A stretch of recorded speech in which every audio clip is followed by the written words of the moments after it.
반갑습니다. 우리 옆 사람들과 이렇게 한번 인사하겠습니다. 감사의 믿음이 가장 큰 믿음입니다.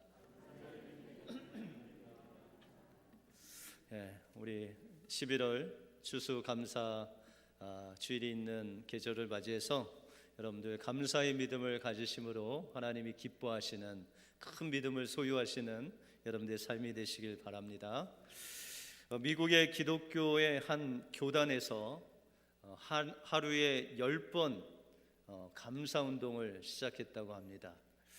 그래서 그 10가지 항목을 첫째는 아침에 일어나서 새날을 주시는 주님께 감사하고, 아침 식사를 하면서 차린 음식을 보면서 아내의 정성과 수고에 감사하고, 일터에 가면서 일할 수 있는 건강을 주신 하나님께 감사하고, 직장에서 일하는 보람을 느끼도록 인도하신 하나님께 감사하고, 일하면서 때로는 어려움이나 비난이나 또한 압력을 받을 때 하나님 앞에 도전을 주심을 또한 감사하고, 칭찬을 받을 때에는 하나님 앞에 만족함으로 감사하고, 점심 식사를 할 때는 대화할 수 있는 동료를 주심을 감사하고, 저녁 식사 때에는 한 상에 함께 식사를 나눌 수 있는 가족을 주심에 감사하고, 잠자리에서는 하루를 편안하게 인도해 주신 주님의 은혜에 감사하고, 꿈속에서는 생명을 주신 은혜에 감사하는 이 10가지 감사를 하게 되면 우리의 삶에 하나님께서 주시는 그 행복이 넘쳐나게 될 것입니다. 강해설교의 대가이신 스펄전 목사님은 촛불을 보고 감사하면 전등불을 주시고, 전등불을 보고 감사하면 달빛을 주시고, 달빛을 보면서 감사하면 햇빛을 주시고, 햇빛을 보고 감사하면 천국을 주신다라고 말했습니다. 감사는 우리가 가진 모든 것, 하나님으로부터 오신 것에 대해서 하나님 앞에 영광을 돌리는 것입니다. 감사는 지금까지 이루어 주신 과거의 일을 생각하면서 하나님께 영광 돌리고, 또한 현재 지금 우리가 있음에 하나님께 영광 돌리고, 또한 미래에 하나님께서 우리에게 하실 일을 믿음으로 하나님 앞에 먼저 감사, 영광 돌리는 것, 그것이 바로 감사하고 우리의 신앙 고백인 줄 믿습니다. 우리 감사할 때 하나님께서 우리에게 한없는 은혜를 더하여 주셔서 여러분들의 믿음이 죽지 않고 살아서 주님과 함께 동행하도록 인도해 주실 줄 믿습니다. 추수의 계절인 11월에 한 해도 인도하시고, 또한 우리를 지켜주신 하나님 앞에 하루에 10가지 이상 감사하심으로 하나님께서 주시는 그 감사의 축복을 누리시는 여러분들의 삶이 되시길 주님의 이름으로 축원드립니다. 오늘 본문을 통해서 살아있는 믿음이 무엇이고, 또 살아있는 믿음을 갖기 위해서 우리가 어떤 태도로 주님을 섬겨야 하는지 오늘 본문을 통해서 살펴보겠습니다. 먼저 살아있는 믿음이란 하나님 앞에 순종하는 믿음입니다. 오늘 본문을 보시면 예수님의 제자들이 예수님을 찾아와서, 예수님, 저희들에게 믿음을 더하소서, 우리말로 표현하자면 큰 믿음 좀 한번 주십시오 라고 주님께 요청하는 제자들의 모습이 나옵니다. 5절에 보시면 사도들이 주께 여짜오되 우리에게 믿음을 더하소서라고 말하고 있습니다. 여기서 사도인 제자들은 예수님께 믿음을 요청하고 있는데 왜 믿음을 요청할까요? 그 이유가 바로 앞절에 보시면은 예수님께서 제자들에게 말씀하시기를, 너희 형제들이 비록 너희에게 잘못한 일들이 있을지라도 7번이라도, 하루에 7번이라도 와서 회개하고 용서를 구하면 너희가 용서해 주어야 된다라고 그렇게 말씀하십니다. 여러분들 하루에 몇 번까지 용서해 보셨어요? 유대인들은 랍비도 가르치기를 한 3번 정도 용서하면 이납, 그것으로 만족해라 랍니다. 이 3번 이상 용서하는 것은 거의 우리가 불가능하다라고 이야기합니다. 그런데 예수님께서는 제자들에게 너희는 하루에 7번이라도 형제들이 와서 회개하면 용서해 주어라 라고 그렇게 말씀하시니까 예수님, 저에게는 그런 믿음이 없습니다. 저희들에게 믿음을 주셔서 형제들이 7번이라도 용서를 구하면 그들을 용서할 수 있는 믿음을 우리에게 더하소서, 더 큰 믿음을 주셔서 우리가 형제들을 7번 이상 용서하게 하소서라고 하면서 믿음을 구하고 있는 것입니다. 여러분들, 우리가 큰 믿음, 이 큰 믿음을 가지신 분들이라고 하면 어떤 분들이 큰 믿음을 가졌을까요? 어떤 분들은 불치병에 걸린 사람에게 그냥 손을 얹은 즉 그냥 나음을 얻고, 그죠? 큰 믿음으로 하나님 앞에 응답받고, 또 하나님 앞에 엄청난 헌금을 내고 봉사를 많이 하고, 그러면 우리가 큰 믿음이라고 생각합니다. 근데 이것도 아주 귀한 믿음이죠. 그런데 오늘 주님께서 제자들에게 큰 믿음, 너희들이 생각하는 그 큰 믿음이 무엇인가를 말씀해 주시고 있습니다. 6절에 보시면 주께서 가라사대 너희에게 겨자씨 하나일 만한 믿음이 있었다면 이 뽕나무더러 뿌리가 뽑혀 바다에 신기우라 하였을 것이요 그것이 너희에게 순종하였으리라 라고 말씀하고 있습니다. 제자들은 예수님에게 더 큰 믿음을 요구하고 있는데 예수님께서는 뜬금없이 아주 작은 겨자씨만한 믿음을 이 제자들에게 보여주시고 있습니다. 여러분들, 이 겨자씨라는 것은 당시 이스라엘 나라 안에서 가장 작은 그 씨앗을 가리켜 겨자씨라고 말합니다. 그런데 예수님께서 이 제자들이 좀 큰 믿음을 주셔서 우리가 하루에 7번씩 용서하고 사랑할 수 있는 그 이웃 사랑을 실천할 수 있는 믿음을 달라고 주님께 요청을 했는데 주님께서는 겨자씨 하나일 만한 믿음이 있다면 뽕나무를 명하서 저 바다의 신귤이라 해도 저 뽕나무가 순종하리라 라고 말씀하고 있습니다.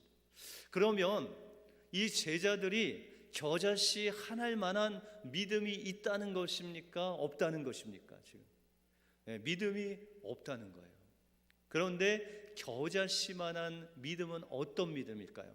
그것이 크고 작고를 떠나서 주님께서 말씀하시는 믿음은 바로 생명력 있는 살아있는 믿음이 있으면 그것이 작든지 크든지 너의 눈에 볼 때 그것이 아주 미약한 하나님의 말씀을 믿는 그 믿음이라도 그 믿음이 살아서 역사되면 하나님께서 무엇이든지 하나님 앞에 구해도 그것이 이루어질 것이다 라고 말씀하고 있습니다. 여러분들, 뽕나무의 특징은 그 뿌리가 깊고 단단해서 쉽게 좀처럼 그 나무를 뽑을 수 없다는 것입니다. 그런데 그렇게 어려운 뽕나무가 그 겨자씨만한 믿음을 가지고 명하면 그 뽕나무가 뿌리채 뽑혀서 바다에 신기우리라 이렇게 명령해도 그 명령에 순종한다는 거예요. 다시 말해서 예수님께서 우리에게 필요한 믿음은 어떤 눈에 보이는 큰 믿음이 아니라 하나님 말씀의 명령에 순종하는 믿음이 있으면 그 하나님의 명령이 살아 역사되어서 그 하나님의 말씀을 믿는 믿음, 그 살아있는 믿음이 너희에게 역사될 것이다 라고 말씀하고 있습니다. 우리가 열왕기하 5장에 보시면 나아만 장군이 있죠. 근데 이 나아만 장군이 그 문둥병에 걸렸는데 문둥병을 고칠 수 있다는 소문을 듣고 엘리사 집으로 갑니다. 그런데 이 엘리사가 가졌던 믿음과 나아만 장군이 가졌던 믿음이 달랐어요. 하나님께 이 이스라엘의 하나님께 기대하는 나아만의 믿음과 또 하나님께서 나아만 장군을 향한 그 믿음이 달랐다는 거예요. 우리가 열왕기하 5장 11절에 보시면 나아만 장군의 믿음을 소개하고 있습니다. 나아만 장군이 노하여 물러가며 가로되 내 생각에는 저가 내게로 나와서 서서 그 하나님 여호와의 이름을 부르고 당초 위에 손을 흔들어 문둥병을 고칠까 하였도다 라고 말씀하고 있어요. 여러분들, 나아만 장군의 믿음은 어떤 믿음이에요? 자기가 찾아온 그 엘리사가 나와서 막 여호와의 이름을 불러가면서 자신의 그 환처에 손을 막 흔들면서 그렇게 여호와의 이름을 부르면 나을 것 같은 그런 믿음, 그의 생각, 나아만의 믿음이 그런 믿음이 가지고 있었다는 거예요. 그런데 하나님께서는 그런 믿음 가지고는 그를 만날 수가 없었다는 거예요. 그래서 엘리사가 이 나아만 장군을 얼굴 대 얼굴로 만나지 않은 것은 이 나아만 장군이 하나님을 만나는데 걸림돌이 될까 봐. 벌써 걸림돌이 되고 있어요. 나아만 장군은 엘리사를 통해서 그가 무엇인가 하면 하나님이 역사하실 것이라고 생각했지만, 그러나 하나님께서는 나아만 장군을 직접 만나기를 원했다는 거예요. 그래서 성경에 보시면 이 나아만 장군이 왔음에도 불구하고 엘리사가 그 종을 명해서 요단강에 7번 들어가라 라고 합니다.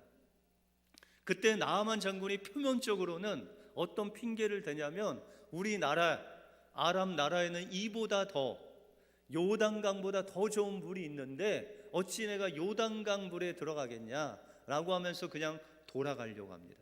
그런데 이 나아만 장군의 그 속 깊은 곳에 들어가 보면 이 물이 문제되는 것이 아니었어요. 무엇이 문제일까요? 여러분들, 이 나아만 장군이 올 때 혼자 왔을까요? 군대를 다 끌고 왔을까요? 군대를 다 끌고 왔어요. 그리고 나아만 장군이 갑옷을 입고 칼을 차고 왔을까요? 그냥 빈몸으로 왔을까요? 무장을 하고 왔어요. 왜요? 이스라엘은 적대국이기 때문에 혹시라도 틈을 주면 자기의 목숨이 위험하기 때문에 그는 엄청난 군대를 데리고 또한 칼과 완전 무장을 하고 그에게 왔습니다. 그런데 엘리사의 말은 그 모든 것을 다 풀어 헤치고 요단강 물에 들어가라는 거예요. 그의 모든 부하들을 다 물리고 그 요단강에 그냥 나아만 장군 혼자 그 무장을 다 풀어 헤친 다음에 혼자 그 물속에 들어가서 씻으라는 거예요. 여러분들, 그렇게 씻다가 이스라엘 군대가 공격이라고 하면 어떻게 되죠? 나아만 장군은 그냥 그곳에서 죽는 것입니다. 다시 말해서 이 나아만 장군이 요단강에 들어가서 7번 씻는 것은 이 나아만 장군의 목숨을 걸고 들어가는 거예요. 그런데 이 나아만 장군의 마음속에 어떤 믿음이 생겼냐면, 그 종을 통해서 믿음이 생겼는데, 어차피 내가 문둥병에 걸려서 죽든지 이스라엘에게 죽든지 나는 한 번 죽는 것이다.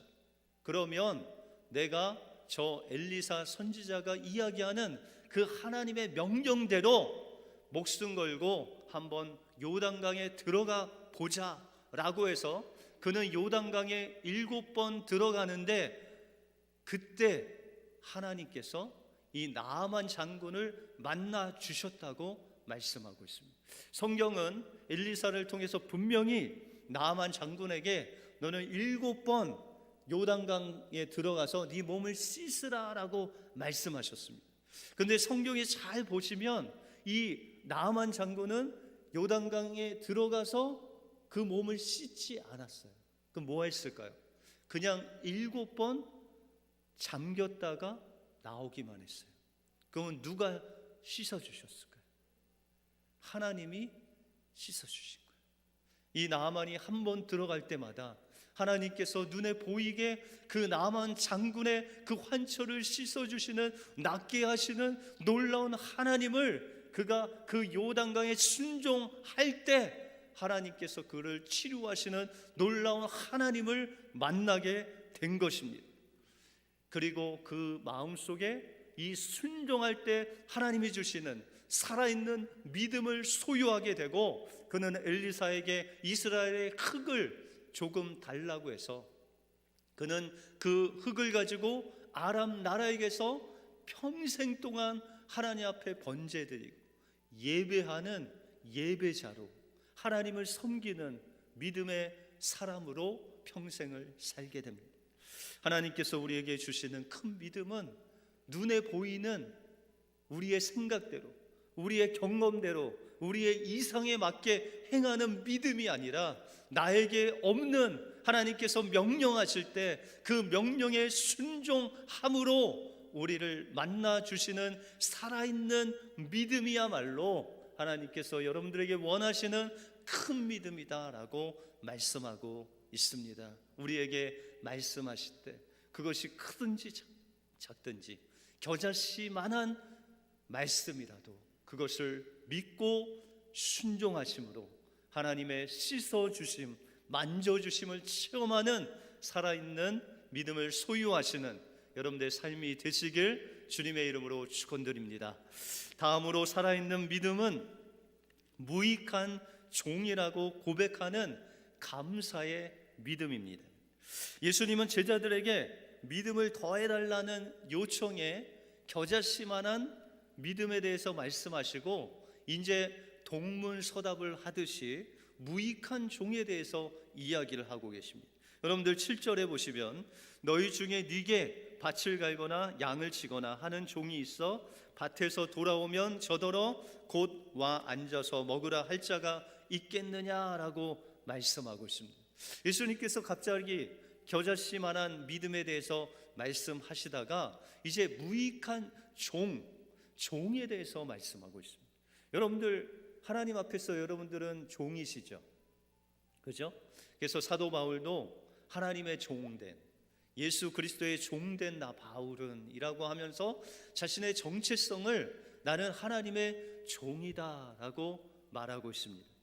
그래서 우리의 정체성, 하나님께서 주시는 큰 믿음, 살아있는 믿음을 소유하기 위해서는 내가 누구인가, 나의 정체성을 바로 가져야 된다는 것입니다. 우리의 정체성은 바로 우리의 주인 되신 하나님 앞에 주님은 우리의 주인이시고 우리는 주님의 종입니다 라는 정체성을 가질 때 우리는 살아있는 큰 믿음을 소유할 수 있다는 것입니다. 그래서 예수님께서는 8절에 말씀하시기를 도리어 저더러 내 먹을 것을 예비하고 띠를 띠고 나의 먹고 마시는 동안에 수종 들고 너는 그 후에 먹고 마시라 하지 않겠느냐라고 말씀하고 있습니다. 예수님께서 무익한 종에 대해서 말씀하시면서 그 종이 일했다고 집에 왔을 때 주인이 밥상을 차려주지 않는다는 거예요. 오히려 주인이 먹을 밥상을 차리고 또한 먹는 동안 수종 들고 그 후에 먹고 마셔라 라고 말씀하고 있다는 것입니다. 예수님께서 이 종의 자세의 핵심은 너희가 하나님이 먹고 너희도 먹어라 이게 아니라 9절에 보시면 명한 대로 하였다고 종에게 살해하지 않는다는 거예요.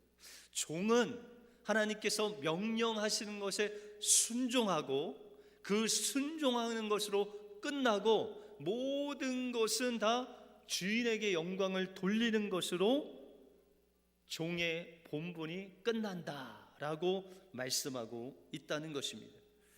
하나님께서는 우리에게 큰 믿음을 주셔서 형제를 용서하고 또한 그를 사랑하는 그 믿음을 우리에게 주시는데 그것은 믿음의 문제가 아니라는 거예요. 목사님, 제가 믿음이 없어서 주일 성수를 이렇게 빼먹어요. 내가 믿음이 없어서 11조를 못해요. 내가 믿음이 없어서 이렇게 봉사하기가 좀 어려운데 내가 믿음이 좀 커지면 봉사하겠어요.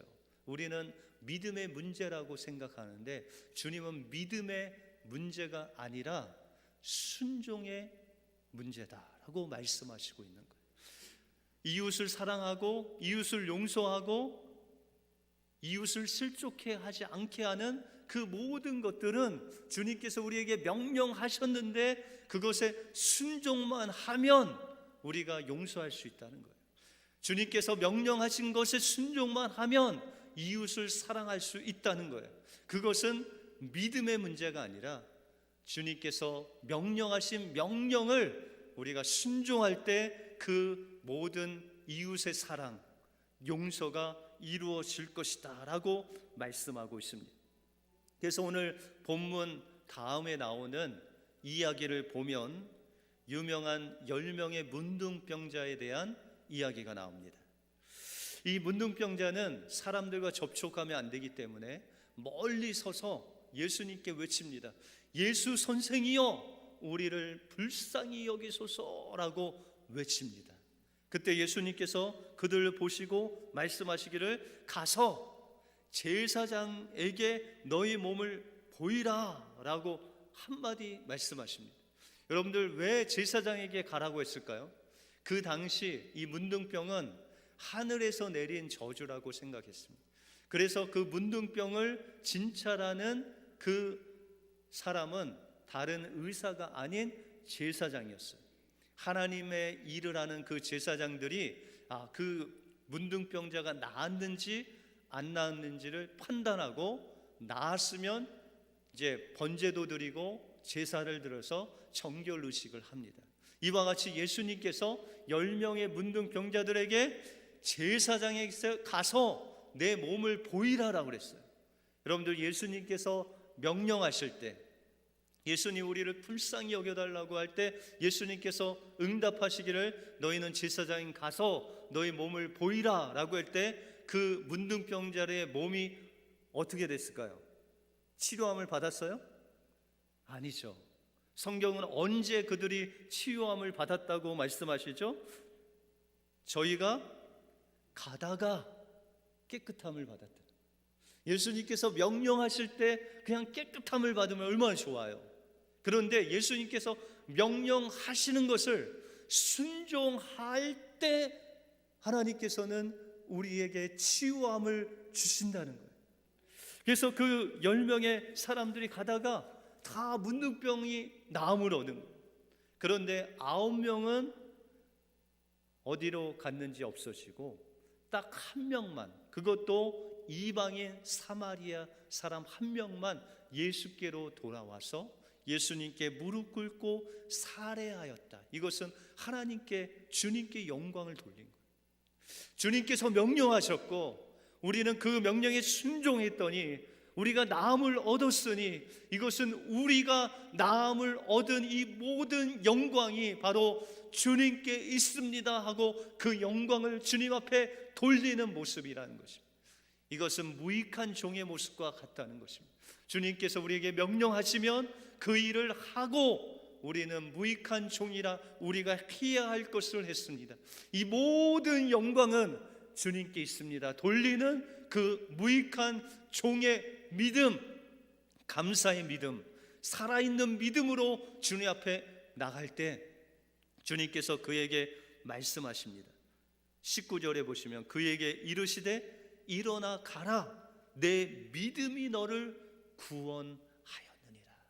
여러분들, 9명은 믿음이 있었어요, 없었어요? 없었어요. 왜요?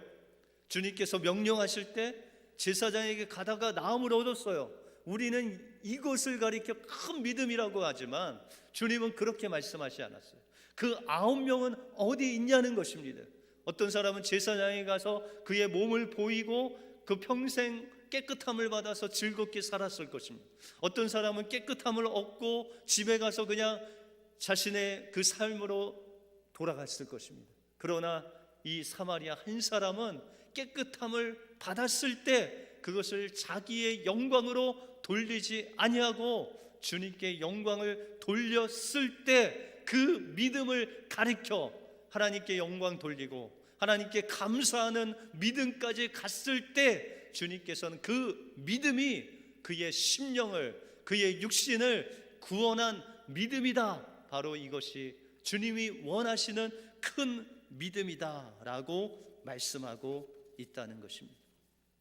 1928년 슈바이처 박사가 53살이 되던 해에 자신의 모든 것들을 다 정리하고 아프리카로 떠납니다. 그래서 한 기자가 이 슈바이처에게 말합니다. 당신은 유럽에서 가장 존경받는 분이신데 왜 이 오지 아프리카 이곳에 있으십니까? 라고 그렇게 질문을 합니다. 그때 슈바이처 박사가 내가 이곳에 있는 이유는 제가 주님을 2번 만났기 때문입니다 라고 하면서 자신이 주님을 만난 이야기를 합니다. 그 슈바이처 박사가 13살 때 친구하고 싸움이 붙었습니다. 여러분들 싸움이 붙으면 누가 이길까요? 근데 이 슈바이처 박사가 그 당시에 다른 사람들보다 훨씬 부자로 살았대요. 그래서 힘도 세고 등치도 좋아서 그 친구를 그냥 한 번에 패대기를 쳐서 그 배에 올라가서 그냥 목을 조랄대요. 그랬더니 그 친구가 그 헐떡이는 목을 막 조르니까 막 숨을 헐떡이면서 슈바이처를 보면서 이렇게 이야기했대요. 나도 너처럼 부자여서 일주일에 고기 한 번만 먹을 수 있었다면 내가 너를 이길 수 있다. 그렇게 이야기를 해요. 그 소리를 듣는 순간에 이 슈바이처, 그 13살 먹은 슈바이처가 망치로 머리를 맞는 그런 정말 충격을 받고 하나님의 음성을 들었대요. 너는 이런 가난한 자가 있음을 알고 이들을 위해서 살아라 라는 하나님의 부르심과 같은 소명을 받았다고 합니다. 그리고 그 어린 나이에 그는 집에 돌아가서 고민하면서 3년 동안 고기를 먹지 아니하고 그 친구들, 가난한 친구들과 같이 허름한 옷을 입고 평범하게 그렇게 살았다는 거예요.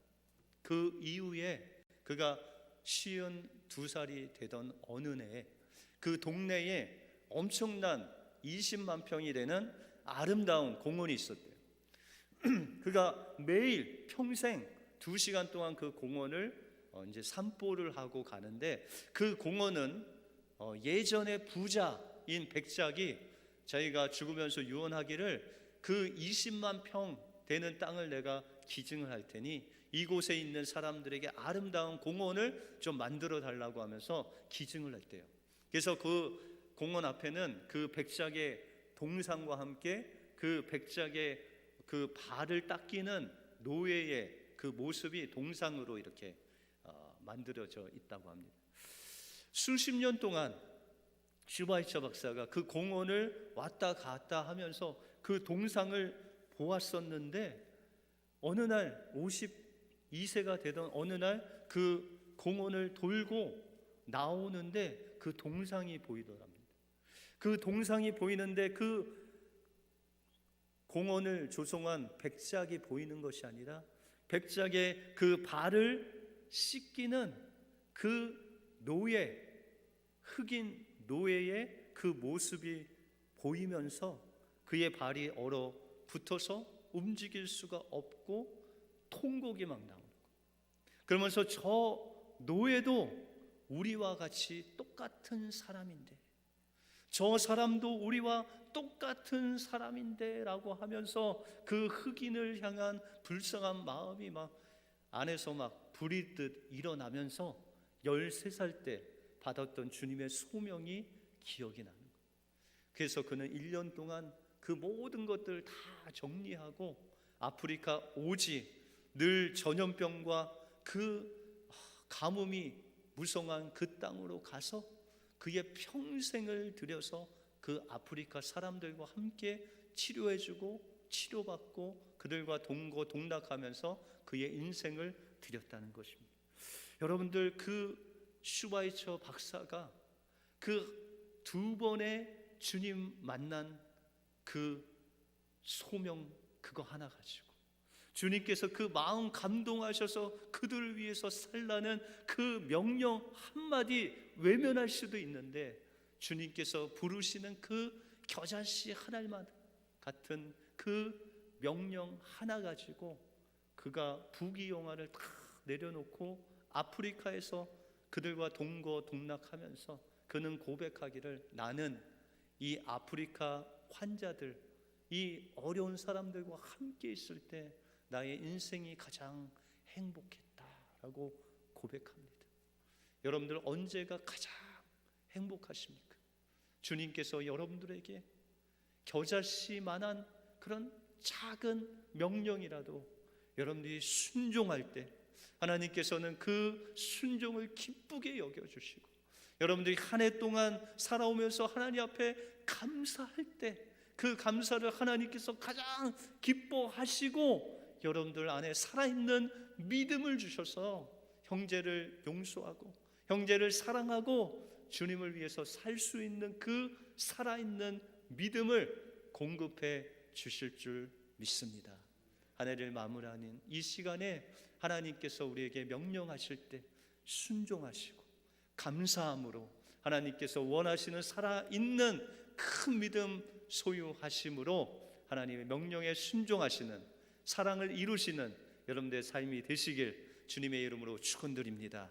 기도하겠습니다. 하나님 감사합니다. 오늘도 죄로 인해서 죽을 수밖에 없는 저희들을 주님의 종으로 삼아주셔서 우리에게 살아있는 믿음을 공급하여 주시고, 우리에게 다른 사람이 아닌 우리에게 명령하셔서 이웃을 사랑하고 용서하고 또한 하나님의 그 놀라운 지상 명령을 우리에게 명령해 주심을 감사합니다.